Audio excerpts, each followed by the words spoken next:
Don't think that looping requires aggressive wrist movement. Keep it stable.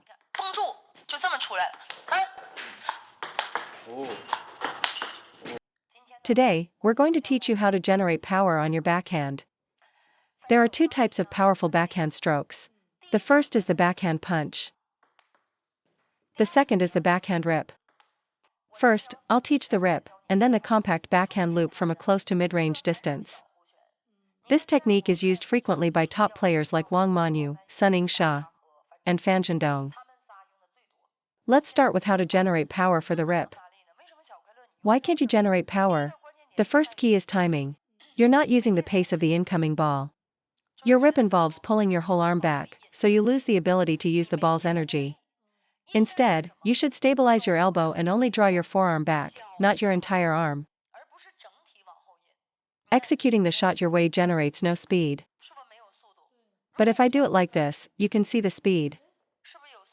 The problem is that your elbow and upper arm are retracting and then pushing forward as one unit. This creates an awkward contact point. And in a real match, you'll feel jammed and won't have the confidence to execute a powerful stroke. You should establish your elbow as a forward pivot point and use only your forearm for the backswing. Your forearm drives forward, using the elbow as a fulcrum. Watch my forearm, it snaps back and then explodes forward. This forearm snap is what makes the shot powerful. Your current issue is using your entire arm to generate force. The fastest motion comes from this forearm rotation.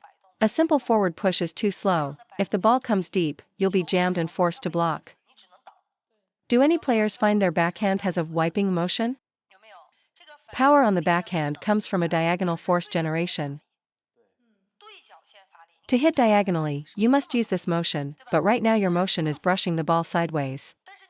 So even though it looks like you're driving forward, you're actually brushing sideways across the ball.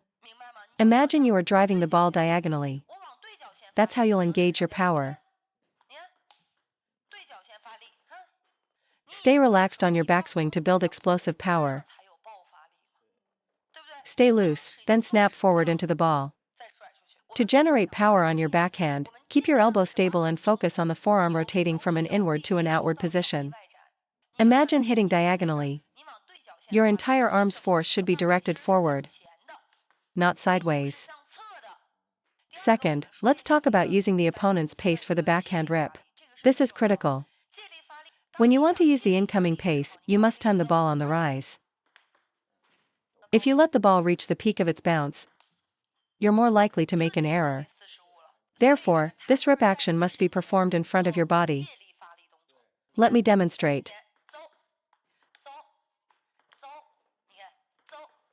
Now let's discuss the point of force application and why amateur players struggle to generate power. During my backswing and forward motion, the back of my hand must remain firm to support the shot.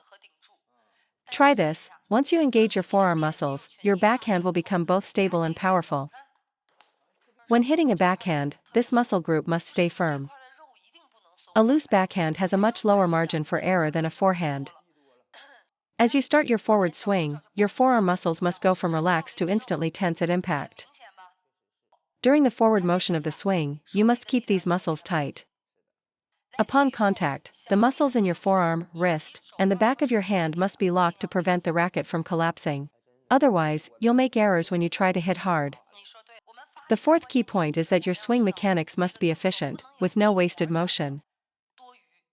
Avoid sideways or upward finishing motions. The path of your forearm must be directed purely forward, as a topspin rally ball doesn't require you to create much arc. This is why driving your forearm forward on the rip generates so much power.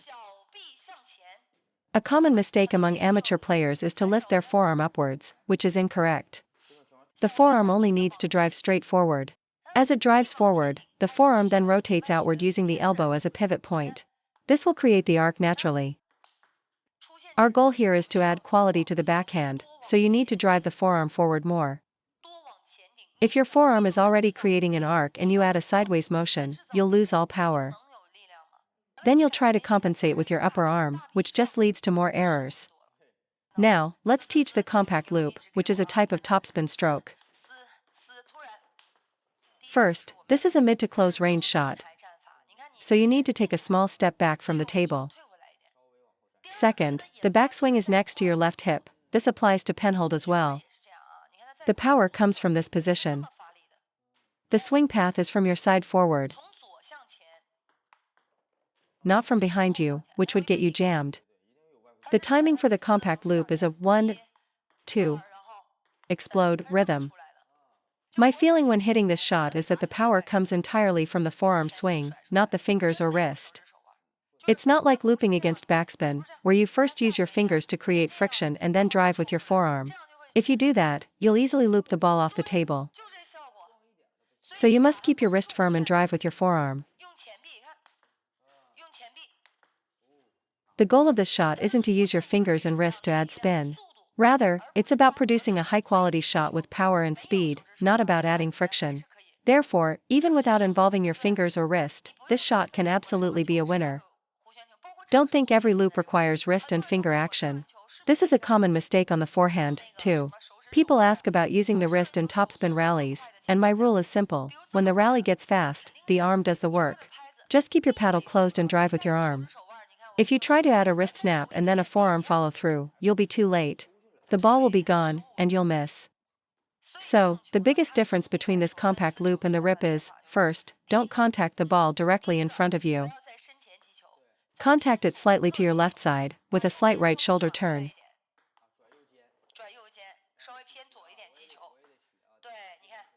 Second, keep your hand close to your body.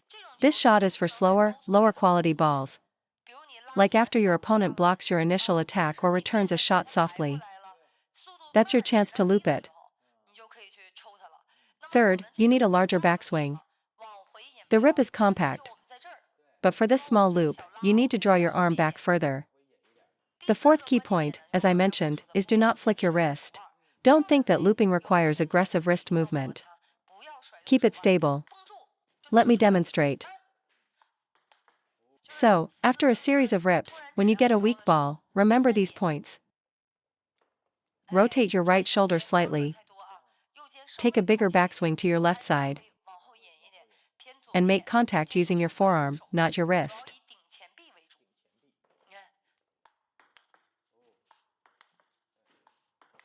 Stop using a simple forward and back motion.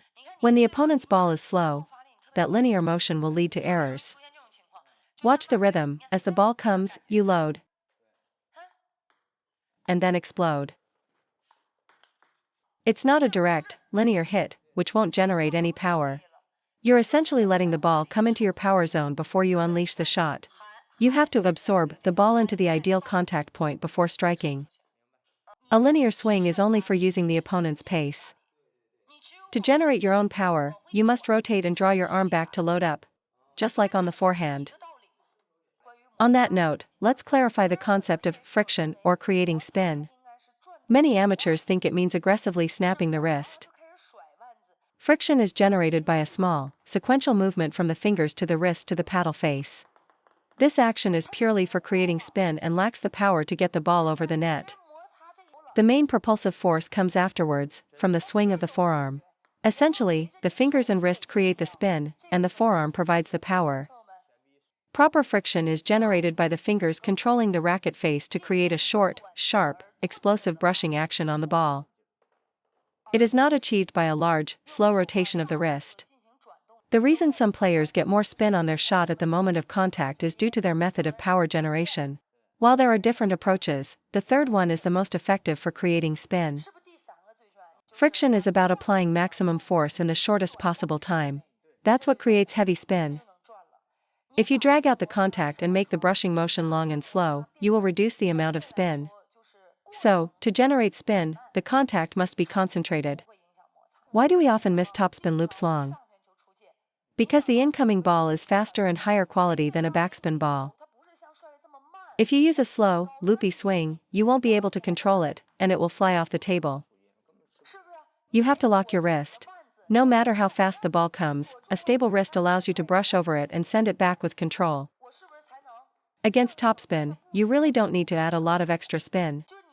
If you want to add a little bit of spin on the forehand, it's just a tiny adjustment, combined with the power from your arm.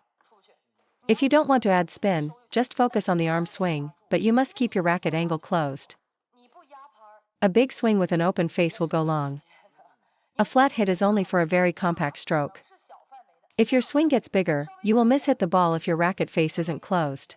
So, for any large swing, you must close the racket angle to ensure your powerful shots stay on the table. Many players are confused about these concepts, so let's clear it up. Friction doesn't require active wrist rotation. If I close my racket angle and brush the top of the ball, that is also a form of friction.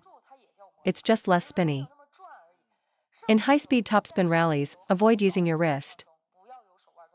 The ball is too light, and if your timing is even slightly off, the ball will go out.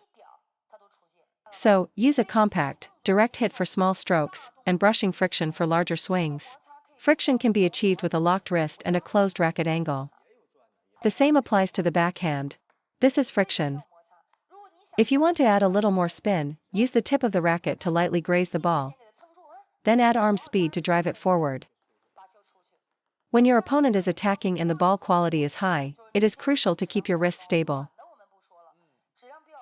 If you don't have the skill for it, it's better not to use the wrist at all. If you are skilled, you can add a small, sharp burst of power. However, against backspin, using your wrist is essential.